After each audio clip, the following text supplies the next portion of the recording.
좋은 날입니다. 성령님께서 오늘도 여러분의 심령 가운데 큰 은혜와 평강으로 함께 해주시기를 주님의 이름으로 축복합니다.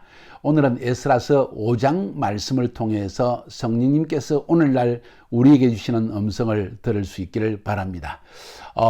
각 장을 우리가 제대로 이해하기 위해서는 에스라서와 느헤미야서가 적혀진 전체의 그림을 보는 것이 굉장히 중요합니다. 자, 에스라서 1장부터 6장까지에서는 에스라보다는 스룹바벨의 이야기가 나옵니다. 스룹바벨을 중심으로 해서 어떻게 여호와의 성전이 건축되어졌느냐 하는 이야기고, 그 다음 에스라서 7장부터 10장까지에서는 에스라를 중심으로 해서 어떻게 모세의 율법을 이스라엘 백성들 가운데 뿌리 내렸는가 하는 것을 말하고 있고, 느헤미야서 전체를 통하여서 하나님은 어떻게 예루살렘의 성벽을 쌓으셨는가 하는 것을 이야기하는 것이 에스라서와 느헤미야서 전체의 주제입니다. 그래서 오늘 5장에서는 성전 건축이 어떻게 중단되어졌다가 다시 재개하게 되어졌는가 하는 이야기가 6장에서 흘러나오고 있습니다. 어제 우리가 4장에서 본 것처럼 고레스 왕의 칙령에 의해서 제1차 포로 귀환 자들은 스룹바벨의 지도하에 예루살렘으로 돌아옵니다. 그때 총독은 세스바살이라는 사람이었습니다. 이 사람이 유대인인지 바벨론의 관리인지 분명하지 않지만은 이 세스바살은 분명히 그 당시에 유대 지역을 다스리는 총독이었다는 것은 분명합니다. 그래서 고레스 왕은 이 유대 총독으로 임명한 세스바살에게 성전의 모든 기물들과 그릇들을 다시 돌려주면서 성전을 건축하라는 명령을 내렸고, 이 세스바살은 스룹바벨이라는 이 유대인의 지도자를 중심으로 해서 다시 이스라엘 땅으로 돌아와 1차 포로 귀환 자들의 정착을 돕고 성전을 건축하는 것이 그의 중요한 사명이었습니다. 아마도 그 당시에 페르시아의 관리였던 것으로 생각합니다. 바로 고레스 왕은 1대 페르시아의 왕이었기 때문에 바벨론 왕의 관리였던 사람들을 패하고, 아마도 이 페르시아 새 왕이 되었던 고레스가 새로운 총독을 세스바살이라는 사람을 임명하면서 세스바살에게 이 중요한 여호와의 성전 쌓는 일을 책임지고 도우라는 사명을 맡기지 않았는가 하는 생각을 가지게 되어집니다. 그래서 아무튼 오늘 성경에 보니까 세스바살이라는 사람이 성전의 기초를 놓았고, 그 말은 바로 고레스의 명을 받아서 이 페르시아의 관리였던 이 사람이 이 지역의 총독으로 오면서 그 일을 했다는 것을 성경은 말하고 있는 것입니다. 자, 우리가 어제도 말씀드린 것처럼 고레스 왕의 칙령에 의해서 BC 538년에 1차 포로 귀환 자가 돌아왔지만은 약 2년 동안은 자기 집을 짓고 정착하는 시간을 가졌고, BC 536년에 성전 기초공사를 하게 됩니다. 기초공사는 역시 스룹바벨과 유대인들의 지도자들이 모여가지고 이 기초공사를 하고, 결국 세스바살이란 총독이 이 일을 도와서 기초공사를 시작하게 되어집니다. 그러나 적시로 주변에 있는 사람들의 대적들, 유대인들의 대적에 의해서 방해 공작 때문에 16년간, 자그마치 16년간 성전 건축은 중단되어집니다. 1대 고레스 왕, 그 다음에 2대, 3대를 거쳐서 4대 페르시아 왕인 이 다리오 왕 때 와서야 비로소 성전 건축은 재개되어집니다. 다시 성전 건축을 하게 되어집니다. 그때의 일, 어떻게 다리오 왕 때 성전 건축이 중단되었다가 재개되어졌냐 하는 이야기를 오늘 성경 본문 5장에서는 하고 있는 것입니다. 어제 4장에서는 성전 건축을 방해하는 것 때문에 다리오 왕 2년 때까지 성전 건축이 중단되었다는 이야기를 어제 보았죠. 24절, 4장 24절에서 보았고, 오늘 5장으로 넘어가면서 5장 전체는 다시 이 성전 건축이 어떻게 재개되어졌나 하는 이야기를 우리에게 들려주는 것입니다. 무엇보다도 1절부터 시작해가지고 5절까지의 말씀에 보니까 어떻게 성전 건축이 재개되었냐. 첫 번째, 하나님께서 학개와 스가랴 선지자를 보내가지고 게으르고 낙심하고 어찌 보면 자기 먹고 사는 일에 집중하고 있는 이 포로 귀한 자들에게 책망의 말씀을, 예언의 말씀을 던졌고, 이 일 때문에 이 사람들은 그 예언자의 음성, 선지자들의 음성을 듣고 영이 다시 살아나서 믿음을 다시 확실하게 확보하게 되어지고, 그래서 결국은 성전 건축을 시작하였다 하는 이야기가 나오는 것이 1절부터 5절까지 말씀입니다. 그리고 6절부터 마지막까지에서는 이렇게 성전 건축을 시작하니까 그 당시에 총독이었던 이름이 누군가요? 강서편 총독이었던 다뜨네라는 사람과 또 그 이외에 다른 사람들이 와가지고 이게 무슨 일을 하고 있냐, 갑작스럽게 무슨 건축을 하느냐, 그것도 성전을 짓다니 이게 무슨 말인가 하면서 중단하라 하고 하는 이야기. 그래서 그 중단하는 이야기를 듣고 유대 장로들이 무슨 소리냐, 페르시아 첫 번째 황제인 고레스 대황제께서 우리에게 성전을 건축하라고 했고 총독에게 심지어 명령했다 하는 이야기를 듣고는 그것이 사실인지 아닌지를 확인하기 위해서 편지를 보낸 이야기가 6절부터 17절까지의 말씀에 나오는 것입니다. 그것이 오늘 본문의 내용입니다. 6장으로 넘어가면 드디어 다리오 왕이 그 편지를, 조서를 받고 연구해 본 결과, 그리고 모든 서류를 살펴본 결과 고레스 왕 1대 황제가 그런 명령을 내렸다는 것을 깨닫고 즉시 성전을 빨리 지어라 하는 그런 답장을 주게 되어집니다. 자, 중요한 내용은 이렇게 해서 성전 건축은 중단되었다가 16년을 BC 520년까지 중단되었다가 4년 만에 BC 516년에 다시 건축 재건되어지는, 완성되어지는 그런 과정을 지금 설명하는 것이 지금 5장과 6장인데, 그 중에 5장 부분에서는 이런 몇 가지 어떻게 해서 성전이 다시 성전 건축이 재개되어졌냐 하는 사실을 말하고 있는 것입니다. 이 본문을 통해서 하나님께서 우리에게 주시는 교훈이 무엇인지를 우리는 얻는 것이 중요합니다. 본문의 내용은 간단합니다. 두 명의 선지자 학개와 스가랴, 그 이외에 또 많은 선지자들의 이 예언 때문에 이스라엘 백성들이 다시 힘을 합하여 성전 건축을 재개했다. 그리고 하나님이 함께 하셨다 하는 이야기. 그리고 비록 그 당시에 서편 총독, 페르시아의 총독이 중단하라고 했지만은 개의치 않고 열심으로 믿음으로 치고 나갔다는 이야기. 그리고는 이 총독이 그것 때문에 편지를 페르시아의 그 당시에 4대 황제였던 다리오 왕에게 편지를 써서 이런 일이 있습니다, 어떻게 할까요 하는 이야기까지가 오늘 5장에 흘러나온다는 것입니다. 왜 이 본문을 기록했을까요? 왜 이 에스라스와 느헤미야서의 저자가 이런 내용을 오늘 남기고 있냐는 것입니다. 중요한 이야기를 우리에게 들려주고 있습니다. 하나님의 성전 건축, 너무나 중요한 일이었습니다.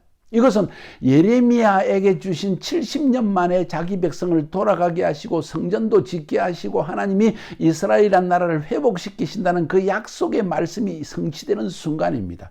1차 귀환자들은 이 사명을 가지고 돌아왔습니다. 하나님의 말씀에 대한 사명 때문에 돌아왔고, 두 번째 고레스 왕의 칙령 때문에 돌아왔습니다. 그것도 하나님께서 고레스의 마음을 감동시켜서 돌아와서 이 성전 건축을 착수했다는 것입니다. 그런데 어떻게 해서 16년간을 성전 건축을 기초공사만 하고 중단할 수 있냐는 것입니다. 하나님의 명령인데, 그것도 제1대 황제인 고레스의 칙령을 받아서 황제의 명령을 따라서 성전 건축한 일이었는데 어떻게 이것이 중단되었냐는 것입니다. 어떻게 중단되었냐에 대한 구체적인 이야기는 하지 않고 4장에서 주변 민족들의, 유대인들의 대적의 반대 때문에, 그들의 공작 때문에 멈춰졌다 하는 이야기가 흘러나오고, 그 다음에 오늘 본문에 들어가 보니까 자세한 이야기는 오늘 본문에 나오지 않지만 학개서 1장과 스가랴서 1장을 쳐다보면은 이 예언자들이 그 당시에 1차 포로 귀환자로 바벨론에서 이스라엘 땅으로 돌아왔던 백성들에게 신랄한 질책을 합니다. 어떤 질책을 합니까? 여호와의 성전은 없고 하나님은 집이 없어 황폐한 가운데 있는데 너희들은 어떻게 사면으로 벽을 쌓고 벽돌을 쌓고 좋은 집을 지으면서 거기서 평안하게 살 수 있느냐? 너희들이 아무리 먹어도 배부르지 못하고 열심히 일해도 너희들이 수확을 걷지 못하는 이유가 뭔지 아느냐? 바로 너희는 편안하게 살면서 하나님의 집은 황폐해 있는데도 너희들이 개의치 않는 그 마음 때문이다. 다른 말로 표현하면 세속주의에 완전히 빠져버린 것이죠. 이해는 갑니다. 이스라엘 땅에 돌아오니까 땅은 황폐해져 있고 농토는 없고 목초지도 없고 그러니까 먹고 사는 것이 급급할 수밖에 없습니다. 그러나 한 2년 동안 그것을 안정시키고 이제는 성전 건축을 해야 되는데 불구하고 주변 민족들이 반대를 하니까 그냥 중단해 버렸습니다. 두 가지 이유 때문입니다. 땅이 너무 황폐하고 아직 그들이 정착할 수 있는 기회가 적었기 때문이다. 첫 번째 이유. 두 번째 이유는 주변 민족들이 너무나 반대하고 심지어는 뇌물을 주어가지고 관리를 돈으로 사서 계속 성전 건축을 방해했기 때문에 그렇습니다. 맞습니다. 주변에 분명한 공격과 반대와 압력과 시험들이 있습니다. 우리 삶에도 마찬가지입니다. 하나님께서 우리에게 약속하신 것이 있습니다. 하나님께서 우리에게 반드시 이루어주기 위해서 환경까지 조성해 주십니다. 근데 우리가 믿음으로 나가려고 하다가 또 다른 반대나 환경에 부딪히게 될 때, 혹은 내가 지금 먹고 사는 것이 어렵기 때문에 때로 우리는 중단할 때가 있다는 것입니다.